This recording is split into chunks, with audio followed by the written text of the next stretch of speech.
Ciao Pangga! Good evening! So for today's video, isi-share ko lang sa inyo yung mga gamit na ni-ready ko para sa anak ko na si Samara for tomorrow's school.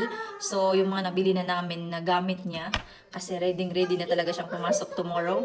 Kasi first year niya sa elementary, so grade 1 siya. So ayan, so first of that of course, we got her a uniform. Ito yung uniform nila. Color blue with red na ribbon. Ayan, dalawa yung binili ko mga pangga. Ayan siya. So, yes.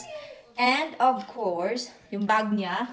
So, ito siya yung bag niya na Barbie. Kasi, mahilig siya sa Barbie. So, ito yung lagayan ng snacks. Tapos, ito naman yung, yung para sa gamit niya. So, ayan. So, sa Pilipinas ko to nabili mga pangga actually. So, this one, it comes with, ito siya na Barbie na mayroon na siyang mga pencil, ganun. Tapos may ganito na din na Barbie. Na addict siya sa Barbie talaga. Tapos meron din siyang ganito na lagayan ng other pencil and yung paste, yung cola, ganun. And eraser, and ito. Dito naman yung ball pen. Ayan. So, mag-ball pen kasi sila dito. And then, she has also this one. Ito naman yung mga mga color, ganun. Wait lang. Tapos ayan siya. Mga color. Marami pa siya. So, dalawang yung color niya. Diba?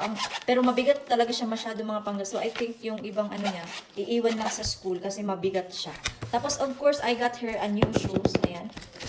Wala akong makita na black. So, I got her a white one. Ito siya. So, ang ganda niya, di ba? Very cute. And, bagay talaga siya sa niya. Gusto ko sana yung black. Pero, pag makapunta na lang kami sa mall, bibilhan ko siya ulit ng black. Ayan. Hindi kasi uso yung dito mga pangga. So, uso yung mga sneakers lang. So, yan. Tapos, ipapakita ko naman sa inyo yung notebook niya. So, meron silang, na notebook. Need ng 6, if I'm not mistaken.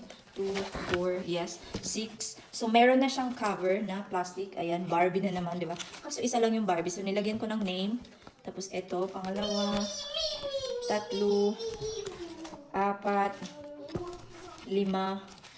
and 6. So, hindi niya pwede itong dalhin lahat kasi ito pa lang, sobrang bigat nila. Ayan.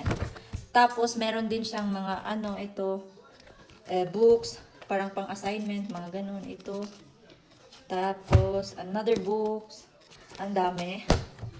Another books. Ayan. Tapos, ito. Dalawa. Huy, ang dami. Ang bigat talaga nito. So, ito talaga siya mga pag-iiwan lang niya yan sa school. Kasi hindi niya na kayang dalhin dito sa bahay. Kasi mga 15 kilos na siguro. Ayan siya. Tapos the other naman, the last one, ayan. So ito yung mga books niya talaga and notebook. Tapos, and of course, I bought her also, lagay ng water na Barbie din. Tapos itong baonan niya na Barbie din. And ito, hindi siya Barbie, spoon and fork. So yan lang yung mga na-prepare namin na kailangan niyang sa school. So, thank you.